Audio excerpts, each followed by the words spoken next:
دوای سکاڵاکەی پەرلەمانتاری پێشووی کۆمەڵ عومەر عەبدوڵڵا لەسەر ڕێکخراوی ڕاسان کە کاریان تێکدانی شیرازەی کۆمەڵگا بوو، عومەر عەبدوڵڵا سکاڵاکەی لە ڕێکخراوەکە بردەوە و دوای بڕیاری دادگای تەمیزیش جارێکی دیکە پەرلەمانتارەکە بڕیارەکەی لە دادگا بردەوە بۆ هەمیشە ڕێکخراوەکە داخرا.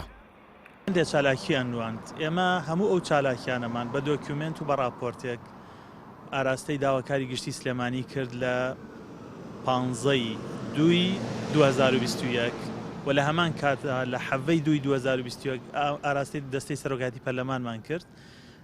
لە ڕێگەی پەرلەمان و فەرمانگەی داواکاری گشتیەوە داوامان کرد کە مۆڵەت لەم ڕێکخراوە وەربگیرێتەوە، چونکە یەکەم فێڵی لە فەرمانگەی ڕێکخراوە ناحکومیەکان کردووە، خۆی وەکو ڕێکخراوێکی پاراستنی مافەکانی ژنان تۆمار کردووە، کارێکی تریە کرد و لەو ڕوانگەیەوە لە 31/5/2023 دادگای بەرایی 4 فەرمانی هەڵوەشانەوەی ڕێکخراوەکەی دەرکرد، لە 26 حوتیش دادگای پێداچوونەوە دەستەی مەدەنی شارستانی بڕیارەکەی دادگای سلێمانی پەسەند کرد و ئەو ڕێکخراوە بۆ هەمیشەیی داخرا و هەڵوەشایەوە.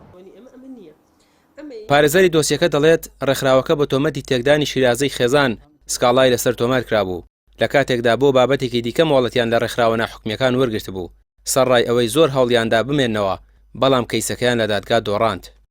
دوای ئەوەی کە بەڕێز کاک عومەر گوڵپی پەرلەمانتاری فراکسیۆنی کۆمەڵ هەستا بە سکاڵاکردن لە ڕێکخراوی ڕاسان، من وەکو پارێزەری بەڕێز کاک عومەر کەیسەکەمان جوڵاند و برمان بۆ بەڕێز دادوەر بۆ ئەوەی کە ئەو ڕێکخراوە داخرێ.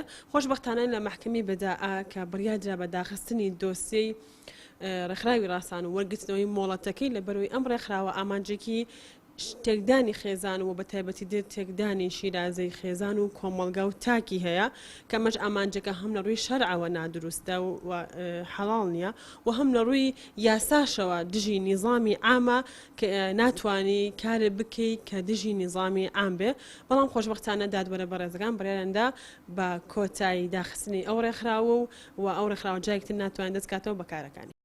کادیرانی کۆمەڵ ئەگەر لە حکومەت و لە دەرەوەی حکومەتیش بوو بێن دەڵێن ئامانجیان پاراستنی بە هاباڵەکانی کۆمەڵگایە، ڕێگە نادەن کەسانێک کە خۆیان مەڵاز داوە ببنە مەترسی بۆ سەر خێزان و تاک مەرامەکانی خۆیان لە ڕێگەی جیاجیاوە جێبەجێ بکەن. ڕامی عوسمان، کەناڵی پەیام، سلێمانی.